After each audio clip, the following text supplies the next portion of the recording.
Hello, I'm here with my old friend Thalia Brown, who was my special guest writer for this year's Voices from the Grove, Journal 4 for the Willow Tree. Thalia is an old friend from Glastonbury. We both have spent decades looking around the sacred landscape around Glastonbury. And this is a 20-minute, half-hour presentation about the 3 days that we're going to have in August for the Ogham Grove. This is the first Ogham Grove gathering to celebrate the membership of the Facebook group reaching 1,000 members. Was it? No, 10,000 members, which was around in bulk. So we've got 3 days planned, and a Friday, Saturday, Sunday, August the 11th, 12th and 13th, and we're going to talk about what we're going to do on those days. So I'm just going to bring up a PowerPoint presentation and chat to Thalia as we're looking at the pictures.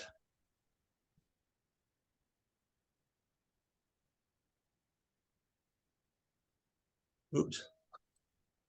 Okay, so first of all, coming along on these events is absolutely free. Thalia and I will be giving little workshops here and there, and donations are very much appreciated, but you're not obligated. And also, you don't have to come to all 3 days. You can come to 1, 2, or whatever. And you can just come along for the walk and the social interaction. You don't have to do the workshops if you don't want to. You can do your own thing when the workshop is happening.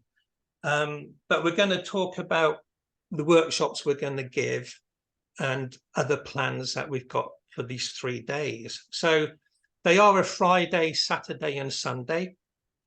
And the Friday is a half day, 4 hours, leaving Glastonbury at midday and then until 4 o'clock in the afternoon. So that's 4 hours at the Avalon Marshes. And I'll talk more about that shortly. The Saturday is a whole day. It's leaving Glastonbury at 10 o'clock in the morning until 6 p.m. And we're going to Combe Hill Woods.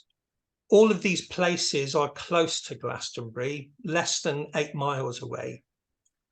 And the Sunday is another half day, again, leaving Glastonbury at midday until 4 o'clock in the afternoon. And we're going to go to Dundon Beacon Hill Fort, which you can see in this picture. Okay, so surrounded by mist is Dundon Beacon. Dundon Beacon is the closest Iron Age Celtic hill fort to Glastonbury. And I would argue these aren't hill forts, that they're Druidic nematons, sacred hilltop enclosures for ritual and observing the stars and so on. This photo is quite special because it's taken from Combe Hill Wood, which is where we'll be spending Saturday. So it's a wonderful vantage point. And then on a Sunday, we'll go to the hilltop enclosure. So let me introduce you to Thalia. Thalia has this website called Gentle Yoga with Thalia. She's also a brilliant artist in Glastonbury. She's been part of Glastonbury, I think, since the 1980s or the early 1990s. You can correct me. Yeah, 1990. 1990, yeah. Yeah. So, so that's a few decades of observing the sacred landscape and interacting with the spirits of place and stuff. And Thalia has quite a rich knowledge of the Somerset levels and the greater landscape, which we now call the Glastonbury Zodiac. However, the person who discovered it in the 1920s called it the Temple of the Stars. And so there's a difference there. So seeing it as a landscape that reflects the stars is very important. And the difference between a zodiac and a star temple is that from the star temple perspective, it's not just the signs of the zodiac. There's other constellations like Orion, like Ursa Major, like Cassiopeia, like Draco the Dragon. So it's much more than a zodiac. The zodiac's like the circumference, the ecliptic, but there's constellations inside. So it's like a stargate. Interesting ideas. And some people need to take it with a pinch of salt. Some people dismiss it entirely. Some people have very profound experiences in this landscape. And for at least 100 years, people have been walking around it and thinking about it now. The lady who discovered the Temple of the Stars, she claims to have discovered it in 1925. So we're only 2 years away from it being 100 years. However, we know from her private writings, correspondence with other people, that she was looking at landscape effigies in 1917. So it's actually more than 100 years now. Anyway, the long and short of it is, some of the places we're going to have a direct relationship to that stargate. Thalia, carry on. Yes, and what I love with the Catherine Maltwood's writings about the Zodiac and the Temple of the Stars is that it's a great way to explore the landscape and let your creative imagination play. And the way that you can then discover animals or birds or plants that are growing or different places or even different place names. And then they create their own story. It's almost like you're walking into a living, a bit by a living tarot deck almost. It's not a tarot deck, but it's that sort of that place of you're stepping into the symbols, aren't you? And that really, and also it really makes me think of the modern understanding of the word Anuin, which is inner realm, inner world, very much like the Australian Aboriginal Dreamtime. That, you know, in some ways the zodiac might be unprovable to archaeology, but it's very real in a psychic, shamanic, vision questing kind of way. Yes, and in because I have my grove, the White Heart of Avalon, is part of the Druid clan of Dana, and that's all about awakening the psychic gifts through nature. Yes. And so that's something we really explore in the landscape around Glastonbury and with the Temple of the Stars, because you have all of those symbols, those images, the resonance there, where you can sort of bridge between the worlds. You almost stand between the external world and your inner world, and there's an interplay that happens. I think it's quite obvious, really, but the tree breathing things we're planning on doing, they very much help open up the psychic awareness within the individual, don't they? You know, it brings the psyche of the land alive. Yes, and through tuning into our breath awareness, we can become aware of that vibration and that interchange, because we literally breathe with the trees. You know, we breathe in oxygen and breathe out carbon dioxide, whereas the trees breathe in carbon dioxide and they breathe out oxygen. So I sometimes wonder whether when we're in the trees, we're in a green landscape, that actually that's part of the reason why it seems so soothing, because we are actually, through our breath, connecting to the living beings that are around us. I always and think then we can, yeah. Oh, sorry. Yeah. I always think it's fascinating that the heart chakra in the yoga system is green. To me, that's the forests and everything. You know, it's right there in your heart. Yes, and it's the vibration, because we can breathe silently, but we can sound the breath, and that sound, and it's as if everything has a song. We have our song, but the trees, the land, the stars, everything has a song, a vibration, and we begin to tune into it through our breath and through movement. where we sort of connect with our feet to the earth and coming into the present moment. So I think, yes, so some of the sort of gentle breathing practices, and also the humming bee breath, which is one where we begin to hum the breath and we connect to that sound of the bees. But also that sound of the bees very much connects to the sound of Om, which is the sound of the spiritual sun, inner illumination, and the sound of Arwen. And Arwen is the sound of inner inspiration. It's very so close there's a to flow of ideas. Yeah. Very close to Ogham as well. Yes. Yeah. Yeah. Yes. Yeah.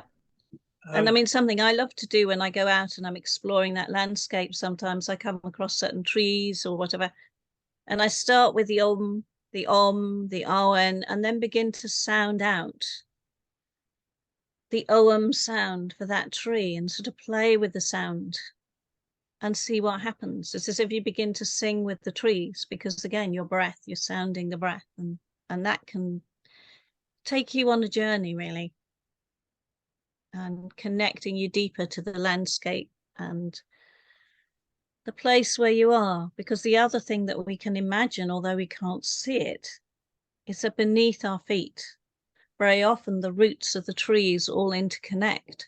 So sometimes if we find a lovely natural grove, a circle of trees, we can stand in the middle and imagine sending our roots down, and then we connect to that web of the roots, that wood wide web that's happening between the trees, which is lovely. Yeah. So, yeah. But talk more about specific workshops shortly. We'll get to some of the locations that we're going to visit. I just put this in. Some people might not have heard of the Glastonbury Zodiac. So just for people that are new to it, although it's nicknamed the Glastonbury Zodiac, the town of Glastonbury is just one zodiac sign. It's Aquarius is Glastonbury. The zodiac itself, or the Temple of the Stars, is huge. It's 30 miles all around, and it's about 11 miles from one side to the other. So when I say sacred landscape, to get to know this landscape takes a long time. You know, there's hills and churches and farms and rivers and waterfalls and hill forts and so on, you know. And both Thalia and myself independently have spent decades interacting with this sacred landscape and beyond as well. Although my interest in the Ogham was primarily tree lore, what I was able to bring to it was a whole load of star lore. And whatever the reality is of the Glastonbury Zodiac, it was decades of talking with friends like Thalia and others that I acquired my star lore knowledge, you know, by playing with this star temple and understanding how the stars are mirrored on the ground. Yeah. Thalia.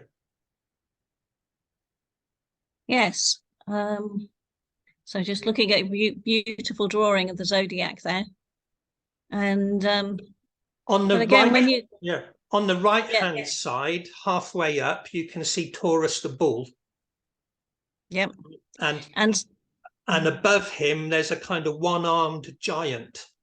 And that's where we're going to be Friday, Saturday and Sunday. Yes. And so if you look at the head of the bull, so we'll be that's one of the Polden Hills. So we're walking through the hills there, but we go along the horns of the bull. That takes you out into a little field, which is a special site. And it usually has a colony of chalk hill blues, a lot of butterflies, bees, bumblebees, and wildflowers. Now, obviously, this year the sort of insects have dropped down. I think the hot summer last year has done that. So, but I find it fascinating, and it's known as Hatch Hill because of all the little insects, the butterflies and the bees that kind of live there. It's a special site. but we have that classical myth of the bull begotten bees, where a bull's carcass is buried in the ground, and it's said that the bees emerge from its horns in the spring. And so it's one of those fascinating synchronicities that here we are, here's the zodiac, and you can walk into the horns of the bull and you find this site where all these butterflies, and the blue butterflies are the ones that actually have a relationship with the ants. So they're looked after in the ant hills. So they emerge from the ant hills, from the earth. So there's lots of lovely synchronicities as we go through. And then but when you live in Glastonbury and live around Glastonbury, of course, every journey we take is through this landscape. So it opens up that possibility for the imagination. Yeah. And what I love with the Orion figure, so we're going on to the head, Dundon Beacon, is that Catherine Mortwood talks about this as the listening ear, listening to the sound of the cosmos. And again, that's something really lovely to, if you go up onto the beacon, and I think we will be going up onto the beacon, is that you can actually begin to tune in to some of these ideas. Yes. And it's on an ancient hill fort, and you've got this wonderful view around. So further on, I've got some bigger maps of the bull and the giant, but that's for Saturday and Sunday. But for the Friday, we're actually are we off the Zodiac? We're kind of in the Seymours, aren't we? The Somerset Levels. we are, yes. Yeah. So we're over to yep, there we are. Avalon Marshes on the Friday. So we will leave Glastonbury at midday. People will need to send me a message on Messenger just to know where to rendezvous at 12 o'clock on the Friday. And from wherever we rendezvous, we can figure out necessary car sharing and all of that kind of stuff. So if you're going to come along, message me to be told where to meet up. But the Avalon Marshes, let Thalia describe it. She knows it much better than I do. Yes, it's one of my favorite places to explore, actually. So, and the wonderful thing about the Avalon Marshes is that it's really grown out of, these were the old peat workings. So this was an industrial wasteland. And about 25, 30 years ago, volunteers decided to plant the wasteland with reed beds.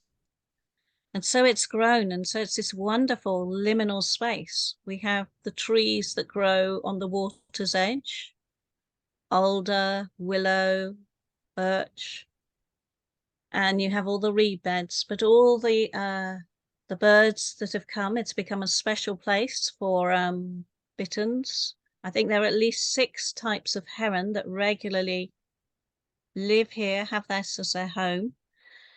And you can really go out into this landscape and be on the water's edge. When you have the dark pools of water, it's still reflecting the peat. And so you get these dark pools of reflection into the other world. And this has really grown. So last year they announced that this whole area between here and Bridgewater, which is not sure how many miles that is going to be one super nature reserve where they're connecting the different little reserves. But they've also embraced the ancient landscape. So here, this is West Hay, and they've now built a sort of, you go out to the bird hide, which is a little mini roundhouse. And you take this path and you might see otters or swans or a whole range of birds, and you go, and it's as if you're stepping into this timeless place, because we know that our ancestors lived on little roundhouses out on the water. I'd just say that although the nature reserve is the recent decades, some of the oldest archaeology is here in these wetlands, isn't it? You've got the Sweet Track, which is thousands of years old, and archaeologists found the oldest bow archery, and it's I forget what it's called, the Mere Heath bow, I think it's called, and it's made of yew. It's a yew bow, but it dates back to the early Bronze Age. It's like 3000 BC or something. So there's really old history here. That's right. And they find a little carved idol that was from older. It's a little like a mother goddess figure type thing. That's right, from older. And also you can get the bog oak that they bring up. And so there is a centre where, again, they've developed a centre. They've rebuilt some of the, like a Saxon house and also a Roman villa, Viking longboat. But in this Somerset Crafts, there's one of the craftsmen there sometimes has sort of bog oak bookmarks that you can buy that's 5,000 years old. Mm-hmm. And it's also, you get a great cup of tea and piece of cake here. So they've been developing this again recently. It's just opened this year.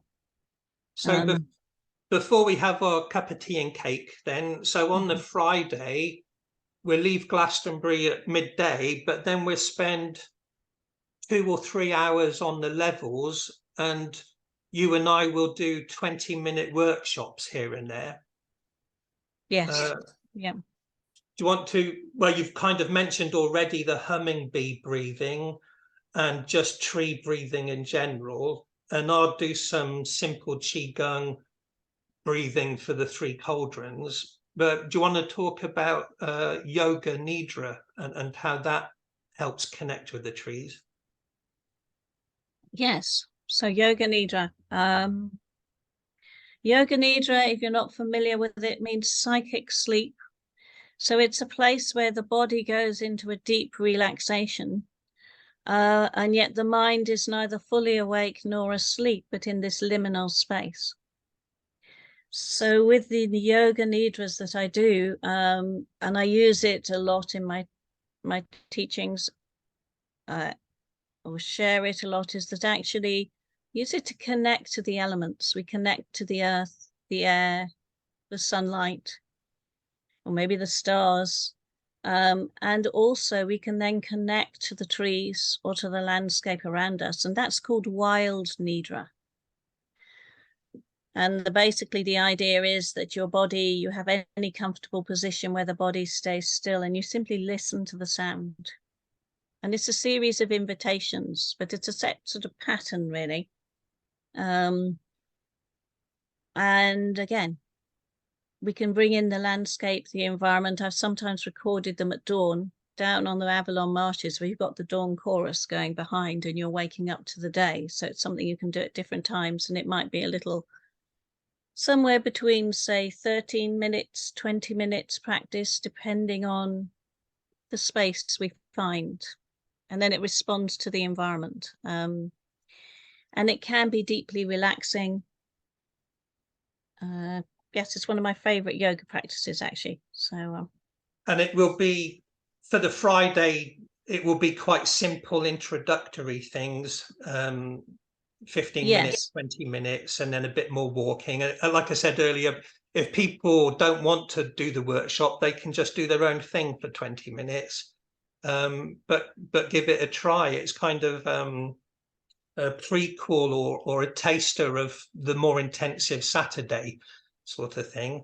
So we'll have 3 hours on the levels, and then for the last hour we'll come here to the Avalon Marshes Centre, where they've got a lovely cafe and we can just relax and chat. And they've got these replica Roman villa, Saxon longhouse, and this Viking boat. Whether it's available to the public, we're not certain, but you'll be able to see it over the hedge. So, do you know any more? They're building a roundhouse, Thalia. Yes, that's their next project. So the next one would be rebuild the roundhouse, because this is very near to where they found the Neolithic sweet track and the roundhouse. And when I first moved to Glastonbury, all that was there was a replica of a roundhouse. And it had a fire in the centre, and it was built of wattle and daub. So that would be probably hazel and mud. Yeah. And it was fantastic, especially in the autumn and the winter. You could just go and sit in the roundhouse with the earth around you, the fire in the centre, and just really tune in to the ancient atmosphere of this place. Then it fell down and they didn't rebuild it, and they focused on doing the other things that they've been put here, but I'm very happy that they're now going to return to the original and have the Neolithic roundhouse there as well, or the because it's something else when you get to sit in an ancient dwelling. It really taps you in, especially when that wattle and daub is the trees woven together and then the mud. So you're sitting in this womb of the earth, or like a cauldron of the earth. And that's where you come to rest, which I think connects you deeper to the earth and the place where you're in. But yes, so the opening times, because this is all new, I'm not quite sure how the opening times are. So it may be open, or we may simply see these things here. But it's great that it's a creative project. It's a replica.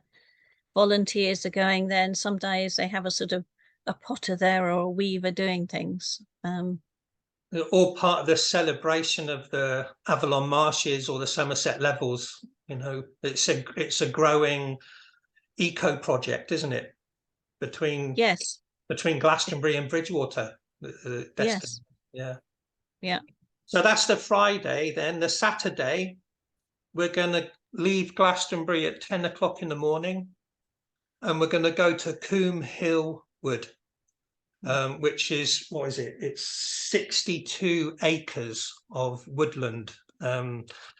A lovely area to spend a day of activity. So the workshops we'll do on the Saturday might be a bit longer, maybe half an hour, 40 minutes. And because it's an 8-hour day, we're going to space it out a little bit so it won't be too intense.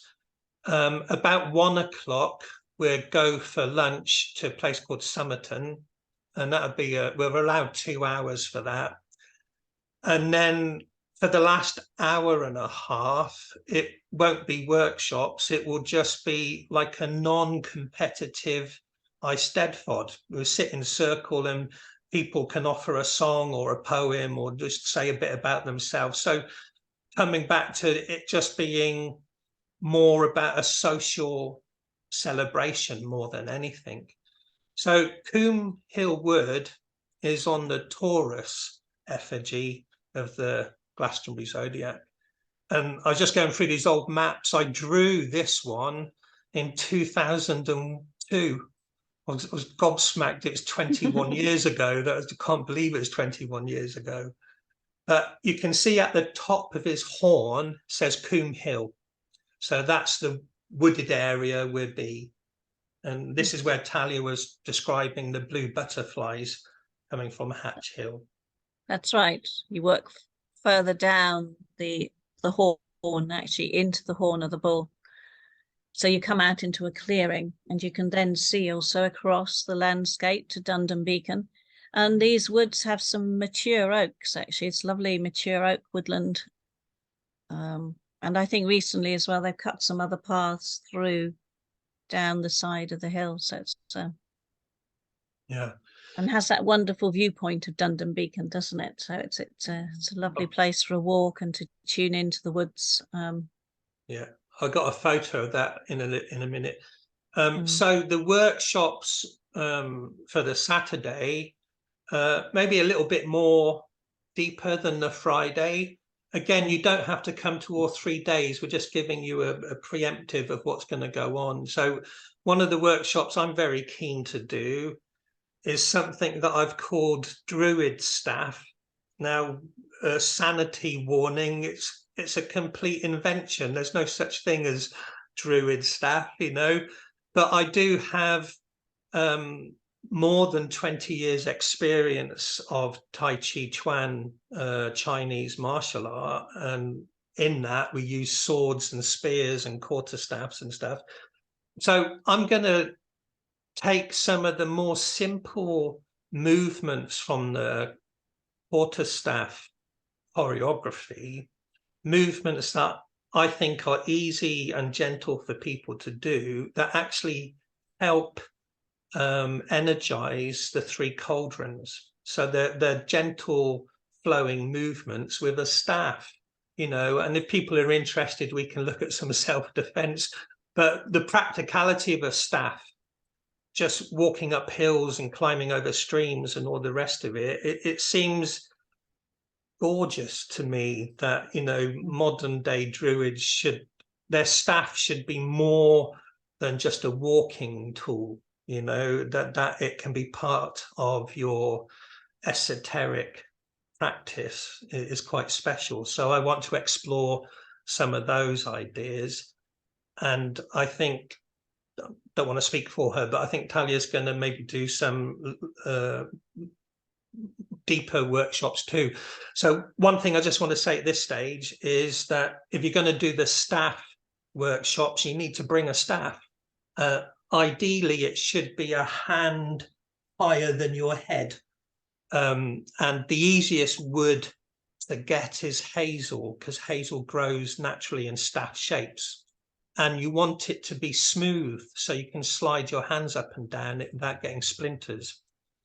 The cheap alternative is to buy a broom handle, you know, if you don't want to get a bit of hazel or something. Or if you've got a staff end already, bring it along. But don't have any dangly ornaments, because you need to slide your hand up and down and so on. So 2 things you will need to bring is a staff, if you want to do the staff workshop, and a small picnic blanket if you want to do the yoga nidra with Thalia. Yes, because it's about it's a deep relaxation and a meditation, tuning into the woods, tuning into the land and the stars and the elements. But basically the idea is that the body wants to be comfortable and rest at ease. So depending on where we are and who's there, you can use the picnic blanket. You might want to sit up, or you might want to lie down, but we could use the picnic blanket either way. Or you might even, if we're lucky and we find the right spot, we might even find a tree you could sit with your back to. But that is very much more of a meditative practice rather than, so we're not moving with that one. That's why we want the picnic blanket, really. Yes. So even if it's, I mean, it's August and it's hopefully sunny and dry, so, but even if it's a bit warm, maybe too hot for a blanket, there's something psychological about being wrapped, isn't there, that helps you to just go cocoon, really. Yeah, so you could always, I mean, I always have like a big scarf, like a cotton scarf or a sarong or something that you can just wrap around yourself. You know, that's yeah. Okay, so for the lunchtime, we're going to go to a place called Somerton, and Somerton is Leo on the Glastonbury Zodiac. So you can see it on his front paw on the bottom left, it says Somerton. Now, what's nice is that at that moment in time in August, the sun is in Leo. It's actually the days of broom. And broom is from Lunacy onwards, goes into Virgo, but it's 15 degrees of Leo. And in the star law Celtic mysteries, this is the broom summer maiden goddess of the triple goddess, Blodaiweth, you know, and she corresponds with a constellation called Crater, the wine mixing cup. And that Crater is the cauldron of Ceridwen. It's the cauldron of Annuin, directly opposite the older tree, Bran and Branwen. And I would argue that this heavenly cauldron or grail is your middle cauldron. And a lovely observation that Thalia made, and this has happened by accident, wasn't a contrivance, is that Friday is down at the water's edge. It's the lower cauldron. And Saturday is Leo, broom, and the middle cauldron. And the Sunday will be relating to the head and the upper cauldron, which I'll explain further on. Do you want to say anything, Thalia? Yeah, so I think that's Somerton. It's an old capital of Wessex or Somerset or something. Kings But of it has Wessex. Yeah. Wessex, that's right. But it has a lovely church as well. Yeah. So it's a very interesting church that's worth a look at, and Lots quite of, a lot of arts. Yeah. but lots of dragon carvings in the ceiling. Yes. Yeah. Yeah. So it's a good place for lunch, really. Yeah. So then after lunch, we head back to Combe Hill Wood. And this is that wonderful photograph. So this is Combe Hill Wood, and this is where we've finished the day with an hour and a half from about 4:30 in the afternoon till 6 in the afternoon, where we just sit in a circle and have that Eisteddfod circle, and we'll be facing Dundon Beacon Hill Fort in the distance there, you know, which will be the place we'll visit on the Sunday. It's a lovely place to spend the day, and yeah. So yeah, the Sunday we'll go here. This is the Hill Fort. It's not horrible, but it is a bit steep, the walk. So you will need proper walking shoes. You don't want to use high heels or flip-flops, you know, and having a staff will help walk up the path. There is a proper path, but it's steep. And yeah, we'll be there for 4 hours. So we'll be leaving Glastonbury at midday, coming here, and it's a very, very special place. Where's the thing? Oh, I'm missing a map. So in the bottom here, I thought I had a whole map of the giant, but I don't. At the bottom, his upraised arm is holding the ecliptic. So the golden wheel is the journey the sun appears to make throughout the year. This is the circumference of the sacred grove, if you like, the ecliptic. And in local legend, the constellation of Orion, which is what this giant effigy is Gwyn ap Neath, the Winter King. And part of the lore of Gwyn ap Neath is that he is one of the top 3 astrologers of the Isle of Britain, you know, so that's just a fascinating thing. And that's a very old tradition, that he's one of the top 3 astronomers. But the actual hill fort that we're going to is his head. You know, so we've gone from the water's edge on the Friday to the Combe Hill Woods and the Middle Cauldron on the Saturday. And then we're going to finish on the hill fort that is the head of Orion, the winter hunter, the winter king. But in Glastonbury Zodiac lore, there's this white dove in the middle area, and it shines light down onto the giant.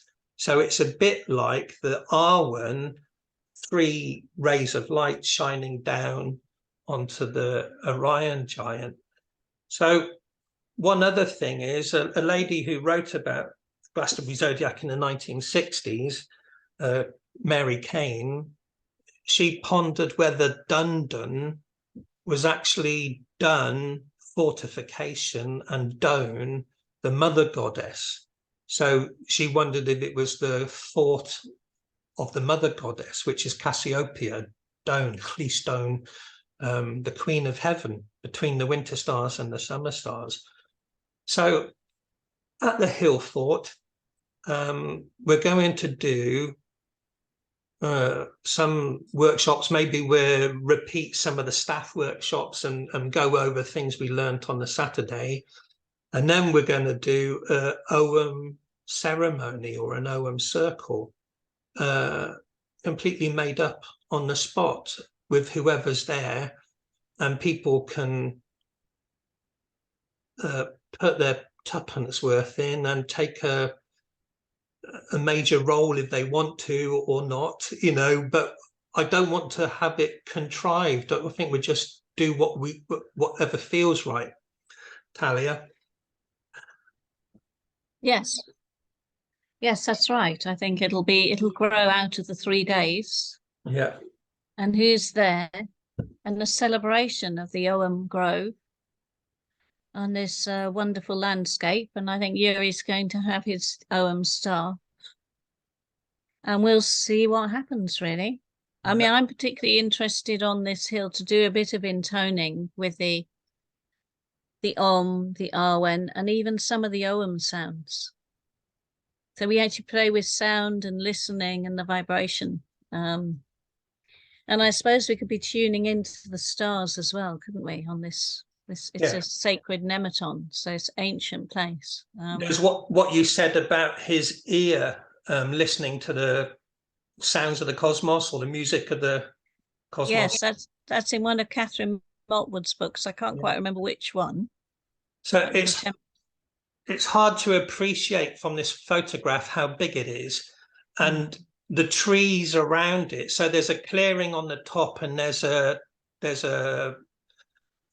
ancient tumulus there under some ash trees. But in the trees around it, there's various clearings, and there's a natural spring called Castlebrook Spring, which has a nice clearing. So we could use some of those for workshops, and then maybe do the ceremony on the top in the clearing. Yes, yeah, that sounds like a good plan, really. Because I also feel it's almost as if, because you can see here that the hilltop is almost in the shape of an ear, because I think that's what Catherine Maltwood talked about listening to the sound of the cosmos. But you can you journey up through the woods, beautiful mature oaks. It's quite nice and cool there. And then you have the clearing, and then this ancient hill fort and the view of the landscape, which is like a bowl around you. So it's a very special place. But it also feels like you sort of journey into this place as you either go around, because you sort of had to spiral around to get up to the top, or if you take the main path up. But you're still sort of kind of going in to something like a hill fort, and it will of course be it'll be just after Lammas, won't it? But it'll be the time of the hills, really. Yes, and so very often when I come off of Compton Dundon, it feels like I've been in a very timeless place. It's like a world set apart, which is interesting as well, because is that the grove of trees all the way around, this natural woodland that's kind of growing all the way? One of the strange things with the Glastonbury Zodiac, when people first look at it, is that it's back to front because it's a mirror image. And what's interesting is the places we're going to, Taurus and Gemini, but this is actually Orion. The stars of Gemini are actually his upraised hand where he's holding the ecliptic. That's where the Gemini stars are, just in his upraised hand. But his head and body are Orion. But between Orion and Taurus, where we'll be on Saturday, that whole area is the winter hexagon, and it's one of the two stargates between the ecliptic and the Milky Way. So it's quite a potent area just between Orion and Taurus because of that midwinter stargate stuff as well, Powerful landscape. Yes, especially when you tune into it, or you just do a visualization, and you start to tune into these ideas. Yeah, you open that possibility. It is very special, actually, and again, very lucky because it's a nature reserve. Yes, yeah, and it's Somerset Wildlife Trust is there. There's some rare flowers and things there, aren't there? Yes, I mean, we would have just had bluebells and cowslips, but they do have beautiful orchids. At the time of Taurus and Gemini, particularly Gemini, you will get the wild orchids on the hill. Yeah. So you can see there how his upraised hand is touching the Gemini stars. The stars, when they're projected onto the land, fit this ecliptic. So although there's effigies, like the lion effigy is big, actually the stars of Leo are on his tail. You can kind of see where they are, and If you know the Virgo effigy, the stars of Virgo are on her wheat sheaf that she's holding. So it's on this golden wheel. So I'll just stop that down. I won't.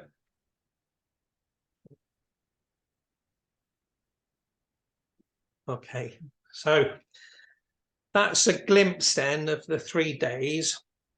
Like I say, if you want to come along, message me for the rendezvous locations, and we'll figure it out from there. Car sharing, we don't know who's going to turn up or how many people are going to turn up, and we're just, yeah, like I say, it's free. You don't have to do the workshops. If you do, some donations would be appreciated. And just before we finished, Thalia quite sensibly mentioned necessary things to bring, so like the picnic blanket and a staff, but equally there's mosquitoes at the water's edge, aren't there? Yes, so some anti-mozzie spray, especially this time of the year. Yeah. And then if we go up through the woods where the deer run, and sometimes they have sheep, there can be ticks. So it's very wise to have your feet covered basically, and socks, even if it's a warm day. Yeah. Because the tick bites can be a bit of a problem, really. But just bear that in mind. Good socks, don't have bare legs in case of ticks, and some good walking shoes. And what is the mozzie stuff? It's just a cream or a spray that you put on? Well, some people have the citronella spray that works. Because I live here and I go out, and we have down at the water's edge, you have the midges really all the way through, especially if you like to go out at dusk or dawn. I use the Avon So Soft. It's now a spray, and I put it on all the way through the summer, and actually it does keep most of them off. Yeah. I don't tend to go to the sweet track at this time of year, because once you get some very intense mosquitoes and they bite. But basically I tend to I don't go in the midsummer. But if we were to go along the old railway track, that's usually not a problem. Yeah. So we'll go there, and it should be all right at the Avalon Marshes centre. Yes, because it's open. It's actually where you go down the little tracks by the water's edge, and the trees are over, and they're right on the water's edge. So if we were on the more of the main path or the railway track, then it's actually not. It's not so much. Well, I don't really notice it, but then of course I don't. If you have the citronella spray, there might be little midges about, but they don't tend to bother you, basically. Yeah. But if you go on to those little tracks, there are other flying insects down there that it doesn't matter what you put on, they another thought, it would, if somebody wanted to volunteer to film some of the workshops, there'd only be 20-minute or half-hour workshops, then we could put them on YouTube for people in far-off countries that would be interested but can't attend because they're so far away. It would be nice to share some of the workshops in that way, but we would need a volunteer to film them for us. Yeah, that's a good idea. Yeah. So there you go. Thank you, Thalia, for your time, and I'll get this on YouTube later on. And exciting. Well, it's feeling really exciting, actually. Now we sort of talk through it. You could begin to think, oh yes, and so yes, really looking forward to this. Should be. Whilst there will be workshops and we've asked for donations, it is primarily socializing. So don't just come along and network and meet others that are interested in the Ogham and trees and so on and stuff. And who knows, if it works, we might repeat it next year or whatever. It might become a thing, we give it a go, see what happens. Yes. Yeah. Thalia, thank you very much. Okay, thank you, Yuri. You can stay there, I'll just stop recording. Where does that thing go?